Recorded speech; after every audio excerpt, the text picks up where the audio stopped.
everyone. Hey. Welcome to Creating Pop Culture Content to Educate.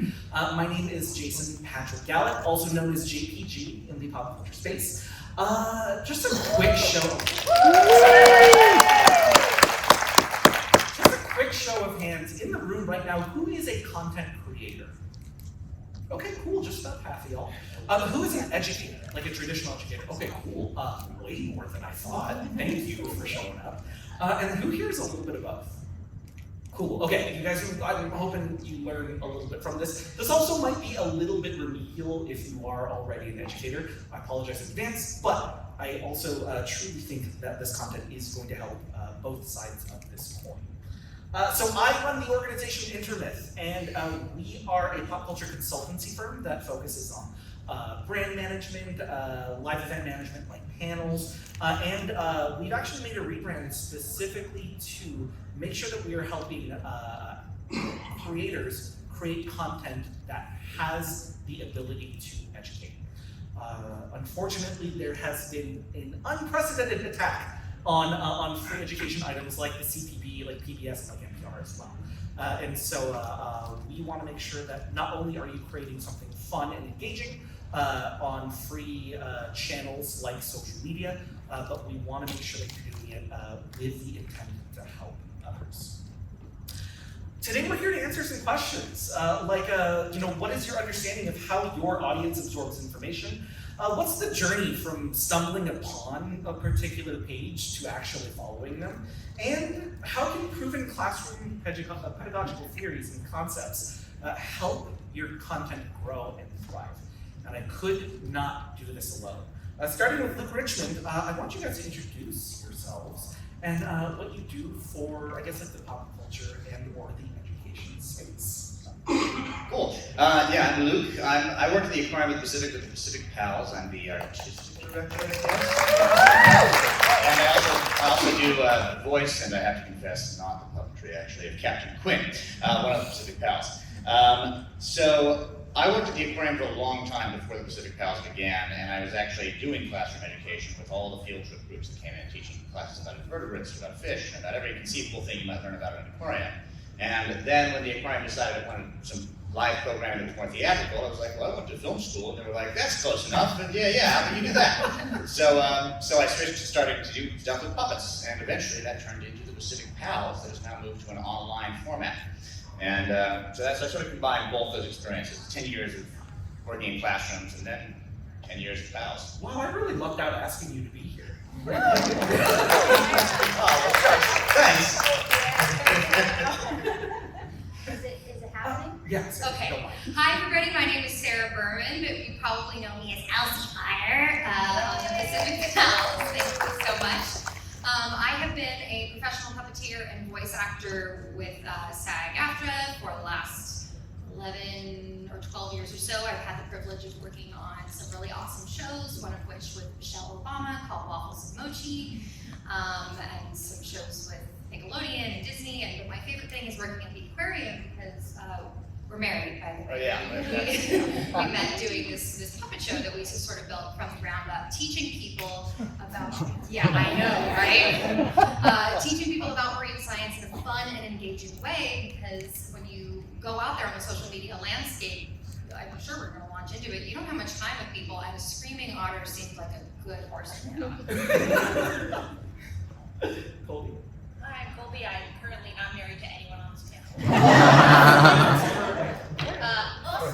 I am an author, writer, so I just wrote a book, Personal Writing for Introverts. So if you're an introvert, go check it out. It's also hopefully available in your local library. I was a writer for Forbes for a very long time on personal writing and storytelling in the digital age. My nickname in the press is the Oprah of LinkedIn, and I am a breast cancer survivor, and I write for Archie Comics, and I also carry stress trinkets.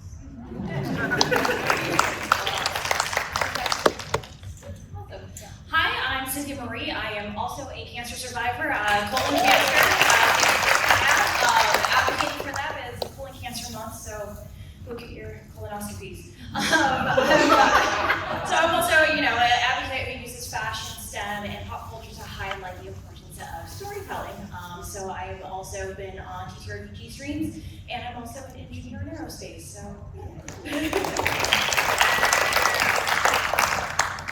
Hi everyone, my name is Karosh Jazavi, and I've realized, JPG, that I'm the personality hired on this booth. No, I'm just kidding.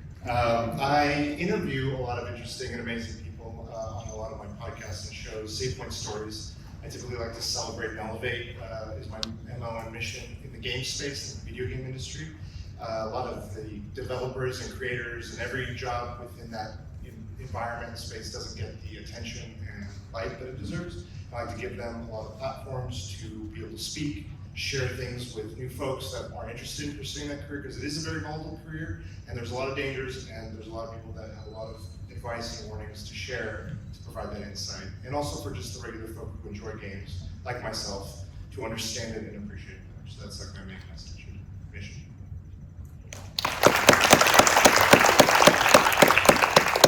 We have everybody's social media on the screen as well too, but there will be another slide that will have this as well too. So if you don't get a photo of that now, you'll be able to get a photo of that in just a minute. This would not, sorry, I skipped ahead. There are three main concepts that my organization sees, or three misconceptions that my organization sees when people are having trouble creating pop culture to educate. And number one is not defining your niche. Number two is misunderstanding your audience needs. And number three is no engagement built into your content as well. These are the three main problems that we constantly see whenever we are talking about things like follower growth, sustainability, and other aspects that we are going to be jumping into in just a little bit. This would not be a intermyth panel unless I gave you a little bit of homework to do right now. So with the first lesson today, we're going to be talking about understanding management and cognitive load. This is the first exercise. In a previous life, I had a very interesting job where I used to catch cheaters in casinos for the federal government. Wow. Yeah, and so this is a game that they trained us on. Now, whether you're a Boy Scout or a military sniper, you've trained in this game as well. This is called Kim's Game. So, with Kim's Game, I'm going to show you a photo of a bunch of different objects. And what I want you to do is take a few minutes in order to look at these objects and try to memorize as much as you possibly can about these. Okay, so the room's gonna be quiet for just a little bit, and I'm gonna have you take a quick look at those.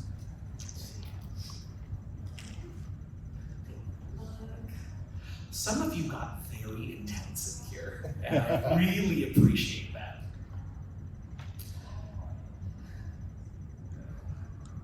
I usually catch somebody on their phone right now as well too. This is the first time I'm not catching anybody on their phone. I mean, you did say you catch people. Okay, I'm gonna switch to the next screen really quick. But usually we're gonna be asking questions like, say for example, so like which way was the pencil pointing, or what were the words on the matchbook?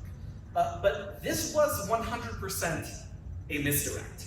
My question for the audience right now is, what was the color that of the cardigan that Karosh was wearing?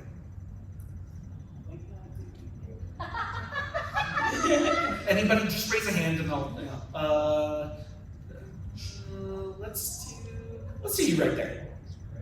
It was gray. Okay, one more. Is that the little toy that was on No, his cardigan. there? Wait, that was the shape though.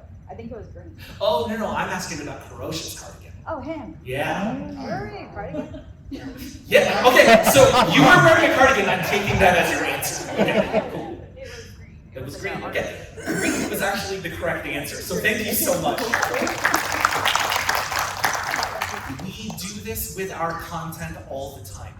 We ask people to focus on one thing when they really should be focusing on the points that we are trying to make. We do this all the time. We are putting that strain on our audience's cognitive load. So, My very first question for the audience right now, or excuse me, for our panel right now, are how are you arranging your content per post to help structure a learning environment? Now, structuring a learning environment, by the way, this is a very specific definition. This is where you're going to be building your content to reduce environmental noise and both internal and external distraction as well.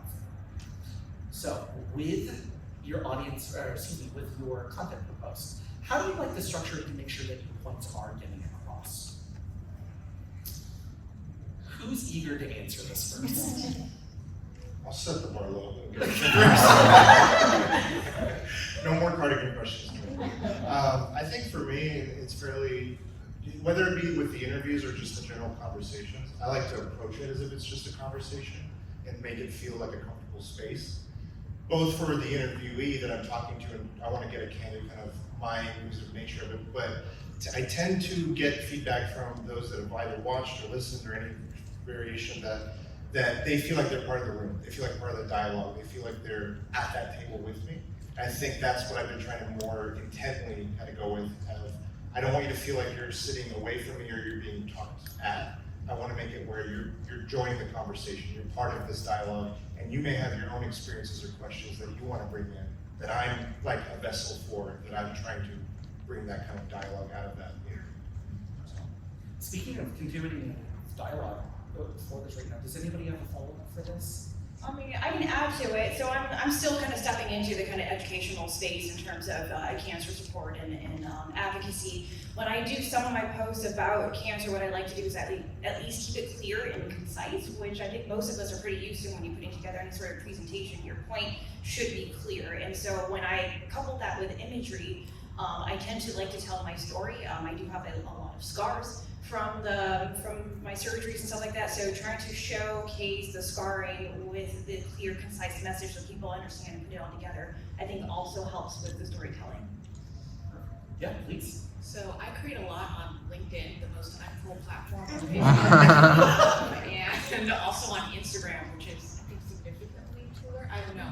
I'm not Gen Z. So when I think about captions, so I know that a lot of us make videos or do photos, but so rarely do we think about, I hate to use this word, optimizing or making our captions really good and understandable. One of the things that I try to do is within that first 10 words, I try to get across what are important keywords, what are important things that I want people to take away, because so many people don't read past the first 10 words. So I think it's really important that if you want people to know that this is about an honor, that you say literally the word, you say the word honor in the first 5 words. So really thinking about what are the keywords or what are important words, and these aren't even hashtags, which is a whole nother game. But it's really thinking about what you want people to get across really quickly, because also people's attention spans are so much shorter these days. So people want that quick thing. So if you're thinking about captions, think about shorter, but really what goes at the beginning of every caption. Luke and Sarah, this next question is coming to you. And so this is going to be addressing progressive disclosure. This is going to be where we place important information in the forefront of our content while teasing more advanced content for the future. So for progressive disclosure, how are you presenting your most vital and important information first? And how are you unlocking more advanced info as we go? Okay, I can speak a little bit to that. Sure. You can go first. No, well, I find, and this is a very unconventional method, screaming at your audience, "What's that thing?" usually will get people's attention. So you ask a question from the top. Now, whether this works for a human, I don't know, works pretty well for a puppet, but it keeps them there to ask them a question. They're locked in and then they want to answer that question. So they're going to sit for the rest of the video about barnacles or sand dollars or whatever it might be, but you present them with a question. Yeah, it's the challenging thing, especially in the medium that we're currently working in, which is TikTok and Instagram and YouTube Shorts, is it's not a place you don't sit down and go, I'm going to challenge myself today. I'm going to sit down and go on TikTok. It's a place for people who are cognitively unload. So we have to earn right off the bat interest, and we have to take advantage of any other tool, whether an emotional one or whether one that's humor-based, immediately to grab somebody's attention, and hopefully then, once we've proven that like this is going to be worth your time, then you will stick around and learn a few things. So yeah, I guess that's my point on that question. I think you make such an important point as well too, because it's that old joke and educators, I'm sure you'll get a laugh out of this too. But when I was still teaching in high school, the one question was, what kid wants to learn math? Right? And it's the idea that we are making them sit there and focus on a thing that they do not want to do. And that cognitive unload is so important. And then to be essentially, and I'm sorry to use these words in this way, tricked into learning. What? It's inspired to learn is the way. Inspired to learn. Thank you. Okay. Yeah, Warren, Ryan, you can cut that, right? Okay. We got you. And speaking of the progressive part of it, for us, so much of it's because we're working such a limited time span. We're trying to get curiosity, we're trying to grab someone's attention, and then we're hoping that learning more is something that comes as a consequence for seeing our content rather than something happening directly. But I might be getting ahead of anything. Anyway, yeah. Oh, no, we'll have questions for that too, don't worry. We're going to be moving on to the second lesson, which is going to be mapping the follower journey. But I do have to do something really quick.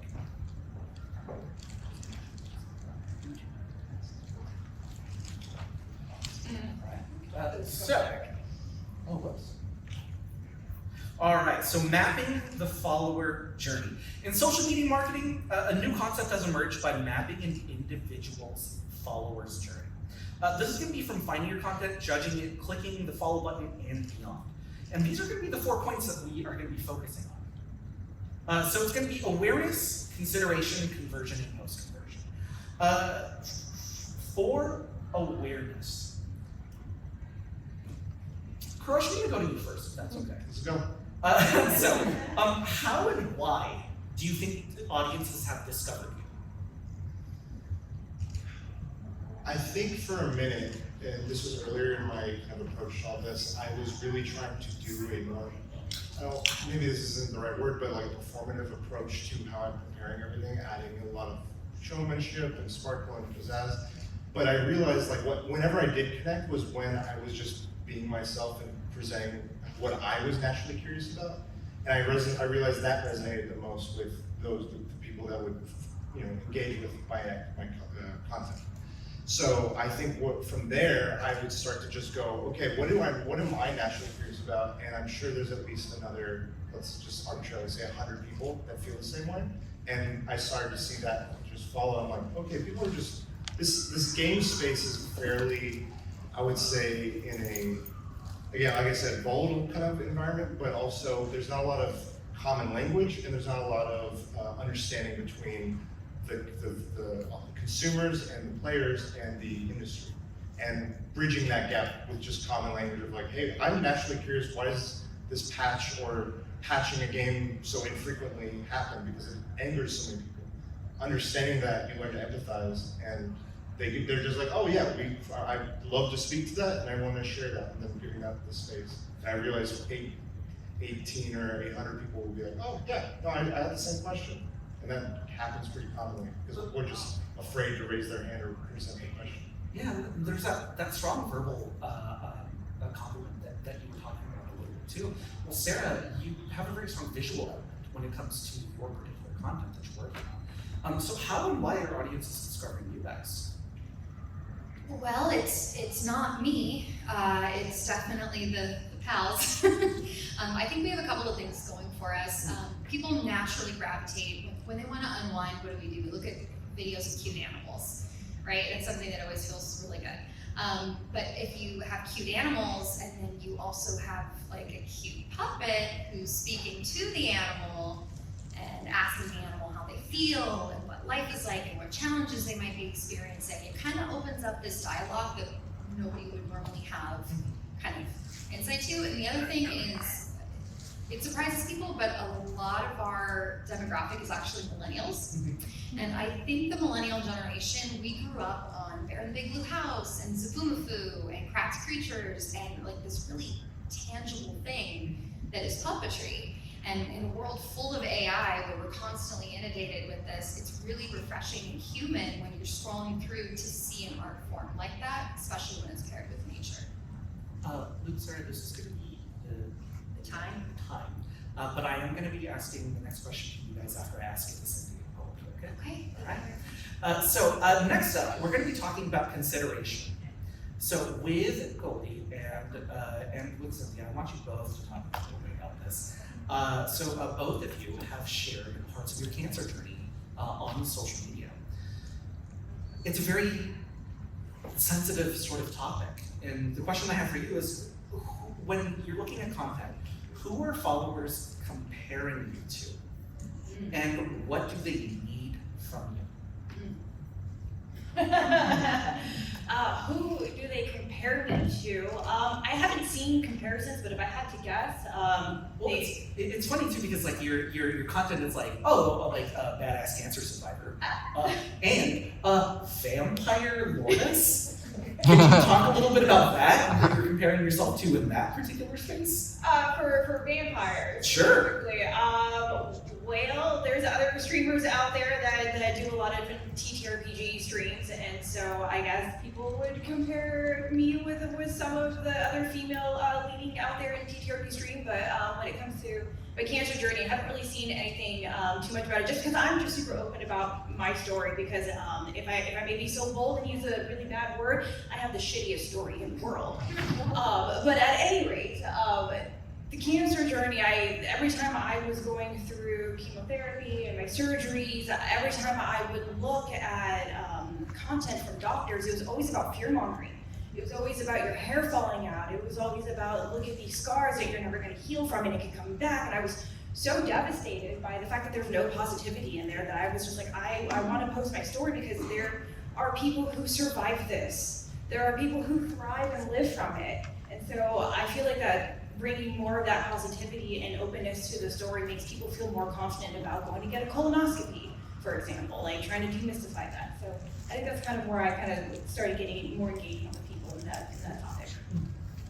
And I love that Cynthia spoke first about her cancer journey and positivity because I'm very Genchi, so now I get to speak about the negative parts of it in depth. Yay! So if I can talk about another uncool platform, because I'm the queen of uncool platforms, Twitter is actually where I talk a lot about my cancer journey, Twitter and LinkedIn. And when I was sharing it, I did this thing where I would use the hashtag proof of life. And so I would literally document for my friends, for my followers, that I was still alive. So every single day I'd post just like, not a great photo, but just a photo. And just to show that I was quite literally still alive. And so if we want to talk about comparisons and other things, I think people were DMing me, and they still do. People DM me all the time, and people reach out and they say, oh, like, this reminds me of the journey my mom is going through, it reminds me of the journey my sister or my friend is going through, or that I went through, and that I feel more comfortable that you shared your journey, so I feel like maybe I want to share my journey and share it a little bit more messy and a little bit more imperfect. So part of why I started sharing my journey is to make it okay to be messy, to be a little ugly, to be a little dark, and to be a little, because all of us have these times in our lives when we go through really tough moments, and so many of us want the Instagram, right? We want the perfect picture, we want the perfect storyline, and I think a lot of us don't have perfect storylines. So that was my goal, was to share an imperfect storyline with my audience. And I will say this has nothing to do with the question you asked, my big celebrity freak out moment was when LeVar Burton specifically called me out and was just like, Goldie, I hope you're feeling better. And then he kept calling me out. And then when I met him years later at a red carpet, he's like, Goldie, he's like, I'm so glad I meet you in person. I was like, holy crap, like, cancer is terrible, but it got me to meet LeVar Burton. I don't know, like, sunshine after the rain, right? So so because of cancer, LeVar Burton knows who I am. Cool beans. A quick special surprise while our people are going to be answering this as well, but Luke and Sarah. Oh, you want me to do this too? I'm sorry. Yeah. No, if you'd like. I've got such small legs, it's hard to sit up here. There you go. I don't think you've. Elsie, have you introduced yourself yet? Hi, this is Elsie. Hi, everybody. I'm Elsie Otter. Nice to meet you. How is everybody? Oh, fantastic. So I wanted to save this question for you as well. Of course you did. Who are they comparing you to? Oh, I mean, where do I begin? Marilyn Monroe, Lucille Ball, Hannah Montana. I'm just me. Sometimes Rosa the Sea Otter. I think there's a Sea Otter named Rosa, but no, I'm just Elsie. I think that sometimes when people meet me, they think of Zaboomafoo. They say, "Oh, welcome back, Zaboomafoo, close enough." Which is like, thanks, but thanks. So Zaboomafoo wishes. I know. And because of time considerations, I'm going to be asking one more question off here as well. For conversion, Karosh, what do you think made people follow you finally? I'm still asking myself that question. I think there's something about just like-mindedness again of the game space. I think there's a lot of, the big thing I want to talk about in that regard is, I think, again, I'm still very much discovering it, so this is all hypothesis up until maybe you have me back on and I can report my findings. But No, I asked you wrong because you have good answers. I would say that it's a lot of that. There's no language here. There's not, I thought about this question you asked about who you compare yourself to. And in that vein, I think of just more people making a game space where we're having insightful, kind of moderate conversations. So much of video game conversation online or anywhere is very, you're at the peaks. You're either very one way or you're very the other way. There's no middle ground. We can't talk about games as comfortably as we can talk about a book or a movie or music often, or has been able to. So I'm like, we need to have more tables where we can do that, more rooms where we can have those conversations. I think by offering that, I've been able to garner some following. I think that resonates. So I hope. For the rest of the panel as well too, what do you think finally made a follower follow you? Vampire. Okay, maybe expand on that. So I was part of a show called LA by Night that was featured on Twitch.tv, started on Geek and Sundry about 8-9 years ago. So I think that's where I initially got my following from. But lately I've been focusing more on how to dress more professionally, how to put together quick outfits, and I've noticed that actually is starting to resonate with a lot more women or other people who want to start dressing a little bit more refined, a little bit more popular or looking and stuff like that. So I try to post what I wear to work, just because again, it is a curiosity of mine. Like, how do you come across professionally, or how do you want to come across a little bit more strategic in work atmosphere? So I post those outfits, and I've been just getting actually a lot of people coming back and saying these are really cool outfits. Like, where do you find this? And I'm really excited to be on the journey of kind of sharing how to find really unique and cool fashion outfits for whatever scenario that you have to go through on a good budget. Stay tuned. Stand up, look how big this suit is. And I got Dr. Yeah, a little noise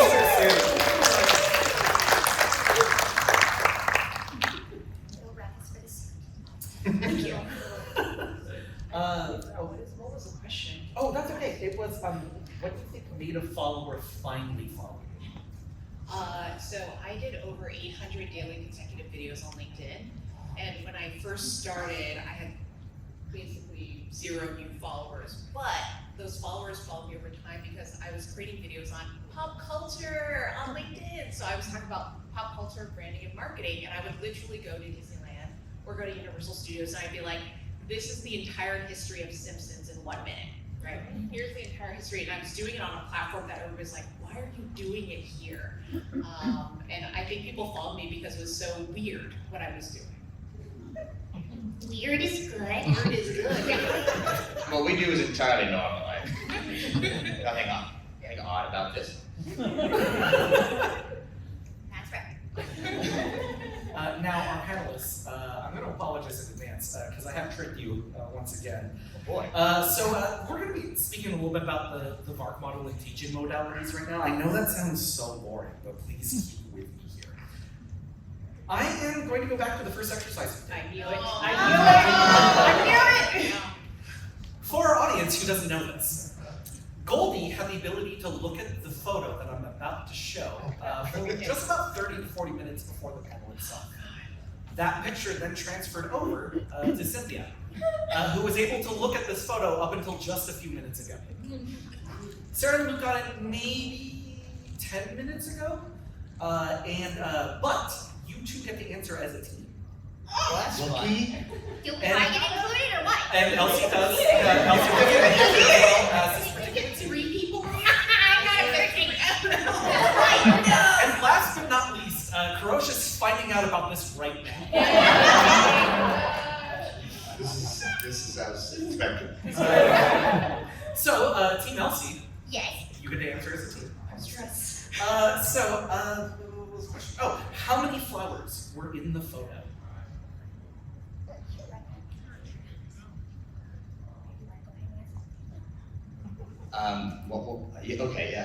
Three flowers? Okay, 3 flowers. That's the answer for that one. All right. Goldie. Oh, we don't know if it's right or not. Oh. Okay. Goldie, what color was the screwdriver? Yellow. Okay. Cynthia, what were the words on the matchbox? Oh, it was Big K and there was, I can't remember the second one, but there was Big K on there. And Karosh, last but not least, how many legs were on the putty bug? Keep in mind, Karosh, I don't even think he looked at it when it was on screen. Part of me thinks this is a misdirect. Your suit is green. See if any other articles were moved. The putty bus? What's The putty bug. There's a little putty How bug. many what? How many legs were on the little putty bug? None. It doesn't have legs. Doesn't have legs, no legs. Okay, cool. We're gonna show the photo again. It was 3 flowers, so Team Elsie does get it. The screwdriver was yellow. It's a big match on the matchbook, and there were 8 legs, Karosh. What's Gross. the thing on the bottom with the ears? Some sort of cat? I thought that was the question. Did anybody else get those answers? Raise your hand if you got some answers. Staying on the slide. So, throughout the session, I've been able to do the following. First off, provide a photo of what I wanted you to study. Then we described a few of the items out loud. We then provided written directions in a previous slide. And last but not least, most of the participants, not Karosh, I'm very sorry. Most of the participants were able to handle a printed sheet of the photo itself as well too.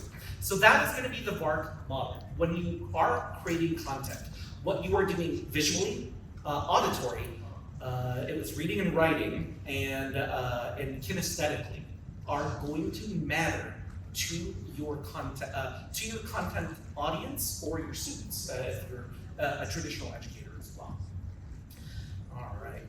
Now, I do want to talk a little bit about content creation.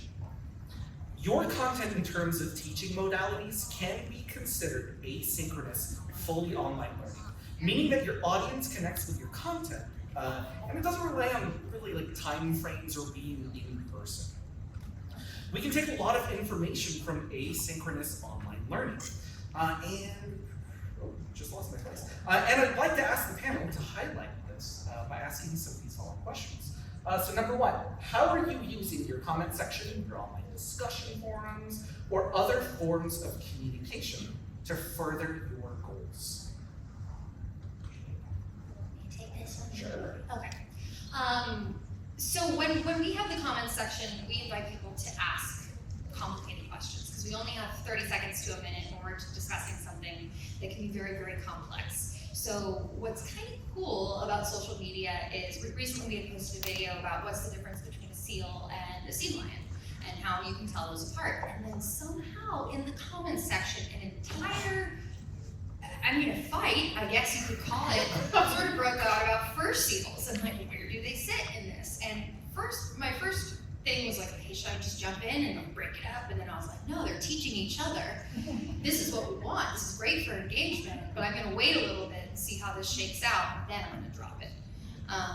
So Luke? Yes, the thing is that one of the really fascinating things we've learned from this kind of experience is that especially when you're teaching biology, which is full of so many, every rule in biology has an exception. It's, there's always a way for somebody to be like, well, that's not exactly true. Like, for example, one time we were working on an episode about whether or not fish sleep. And in it we made a claim, and this was it, we didn't even post the final episode, but in it we made a claim that sharks didn't have eyelids. Oh man. And it turned out I was mistaken, who was the science checker. Actually, sharks do have eyelids, they just don't close them very often. Nictitating membrane. And not the nictitating membrane, that's separate. So, Oh, you did not, that was trauma. Yeah. I did not want to start that the conversation. nictitating membrane, separate thing. I meant like the real eyelid. I take it back. But then and somebody said, well, actually they do have eyelids, they just don't close them all the way. And I was like, really? And I looked up and I go, oh wow. And so we had to talk to that person. Anyway, we didn't end up posting the video, but the thing was that the very act of us even being wrong led to a conversation that was actually more instructive and more memorable than it would have been if we had just said the information exactly correctly anyway. So it's not really essential that that we get absolutely everything we're saying correct, which is kind of not something I'm sure maybe I shouldn't say that. But what's most important is that we take people on a learning journey. And all of us have probably had experience, especially if you're learning science, which is always changing over the course of our lives, that like something that you learned was true when you were a kid is no longer considered true, right? But it's your familiarity with that scientific journey that has made you have a richer and deeper understanding of what the thing is, and also how it was learned. So conversations with people are our only way to really pursue that method of learning, and it really helps to make things way deeper. So Sarah does almost all the conversations, actually. I do like the comment section. She'll just ask me if, like, is it true that this person, they right? I'm like, oh, they are right, yes. Right. Taking that from the education side, we now jump into the world of video game comments. That's a fun land over there. So, Roche, how are you using comment sections and other forms of communication in order to further your content goals? I appreciate you asking, JG. Yeah, the game space, very fun environment, very colorful language often shared when folks like to really be passionate about their thoughts. I've learned that, and it's taken me a minute, but, and it's not always directed at me, it's just the vessel of which this is where they're seeing something and they're like, I need to spew anger or hate or strong feelings of whatever kind. And I've had some conversations with a friend in the audience here, Talking Brigade, and we had conversations about some of the games we're experiencing. And we've had comments come up where they're just like, we'll talk about, let's say, Hollow Knight, which is a 2D game, Metroidvania, and we're talking about and the comment comes in about, I just hate 2D art or 2D games. And I could let it sit, I could remove it, I feel like I could just not engage with it. I've tried to turn it into another question of what is it about it that doesn't jive with you? What is it that you do resonate with and why? And oftentimes, more often than I'm honestly surprised, I'll get a thoughtful response. It's just that first one that they're always like, I just want to get a hate comment in or an angry thought out. And you kind of peel that back or you kind of just push through it and you start to get a dialogue going. It's starting to work a little bit. Again, maybe I'm speaking too soon, but it happens where you have these dialogues and you push beyond just that initial thought. On the flip side, the comments and stuff, I often will talk to the people I'm interviewing ahead of time as well and communicate with them of, I know what I want to kind of ask, engage, but is there anything that you don't typically get a chance to or an opportunity to discuss or bring to light? Because a lot of indie game developers don't get platforms oftentimes.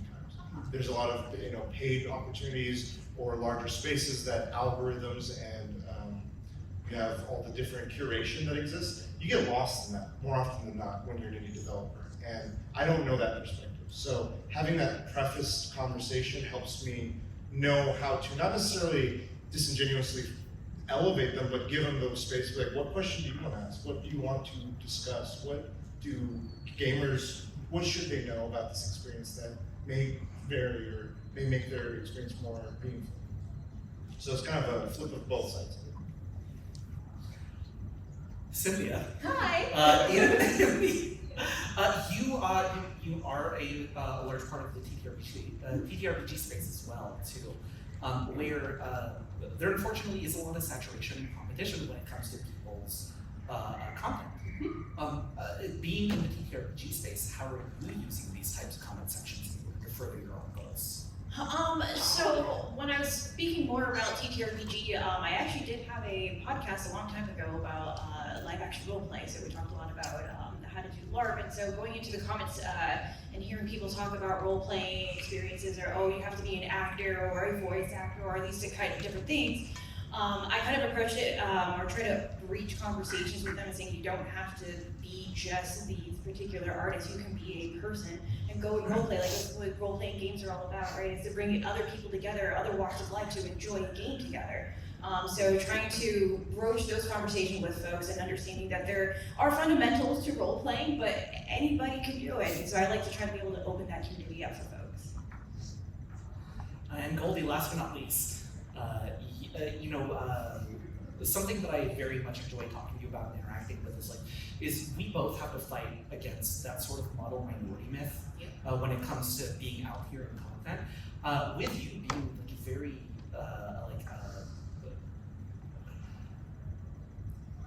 I've seen comments on your comment sections that gross me out. Yeah. Being a woman and being very prominent in your particular spaces, how are you using comment sections in order to make sure that you're furthering your goals? Yeah, so first, fun side story, the first hate comment I ever got on LinkedIn, my friend printed it out on a t-shirt for me. I still have that t-shirt, so it'll be great. I get a lot of very interesting comments, some of them not appropriate for this audience to read. I appreciate that because I really like having panels here. Yeah, I will say something I can repeat is people will sometimes just really go for my green hair. They'll just like dig in and they won't let go. But one thing that I do is intent. I judge by intent. So if the intent is that I should improve and it's an actual improving comment, I leave those up. So if somebody says, hey, your audio wasn't great on this, have you thought about getting like this different mic or blah, blah, blah, or like, hate your audio, but there's a reason why they said that, I will leave those comments up and I will respond. I will start a conversation because I think that's important. If they just say really racist, really sexist, really blah, blah, blah-ist comments, I will now delete those. And before, I never deleted my comments. So it took me years to start deleting my comments. And now I delete and I block because we live in a noisy and overcrowded world already. So why would I let that bad energy, bad juju get in my brain space when I don't need to? And especially once again, if the intent is to hurt me, why would I let those people continue to be in my space? I don't need to have those people in my space. Oh, heck yeah, Goldie. Last but not least, I always like to leave a conversation by giving over a practical resource that my organization uses. This is specifically for content creators. Once again, if you are a content creator, please raise your hand. Great, perfect. Okay, so this is the quarter game start method. What I want you to do as a content creator, I want you to go to 12 different pages on social media in order to leave a comment. I like to say leave a positive comment or a question or something like that, but make sure that they are specifically within the niche that you are working with. Next up, take one mean comment, either from one of your posts or from somebody else's that you know. And make sure to copy and paste that into a running document. Make sure that this document is private. And what I want you to do with that comment is respond to that comment into that private document, okay? What you've done now is with those 12 comments, you've given over your 2 cents. And with that one mean comment that you have responded to privately, I want to make sure I'm stressing that privately. That's gonna be that penny for your thoughts. And if you're an old school gamer like me, it's enough to build a quarter to make sure that you can start the game. of content creation. This will help in multiple ways. One of which is there was a study in January 2023 in communications where when you are talking online, there's one of 7 markers that you can hit in order to make sure that you are A, making yourself happy, and B, building your follower base. What are those 7 markers? I can't tell you because that's how I make money. Number 2, keeping a running document will help with the sense of catharsis. You will get mean comments. Nobody likes them. If there's a content creator in this space that tells you that they enjoy mean comments, they don't. At one point, they have cried about them. And that's okay. As long as we can be honest with each other about this sort of stuff, we can make sure that we can get that feeling out so it doesn't affect our content after that. And last but not least, you may have noticed that there are a lot of brands out there that are commenting on a lot of different things and trying to be commenting in a little more of a casual way.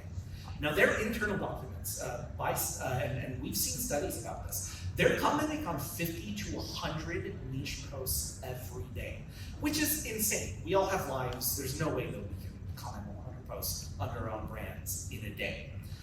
But we've also seen a lot of follower backlash from this, where now we're getting tired of seeing brands inside of people's comment sections. Last but not least, we're going to leave with some practical resources. So, of course, you can take right now in order to help out. Harvard X has this incredible course called Rhetoric, the Art of Persuasive Writing and Public Speaking. If you want examples of creating content to educate, edutopia.org has all of the free resources that you want. And if you want to practice, just like we talked about, that quarter game start method can help grow your audiences. And unfortunately, and I'm so sorry about this, we usually take audience questions, but we have just about 5 minutes left on this as well. But I did want to thank our panelists today for being able to If you would like to follow them on social media, please make sure to take a photo of this screen right now. Thank you, JPG. Yes, Hopefully we got photos. Okay, we're good? All right. And last but not least, once again, my consultancy firm is called Intermyth. We help with brand management, live event management, especially with panels at pop culture conventions. If you're looking to get your voice heard on stages like these, that QR code will be all of my contact information. So once again, thank you so much. If you're here for Felicia Day, I get it. Yes.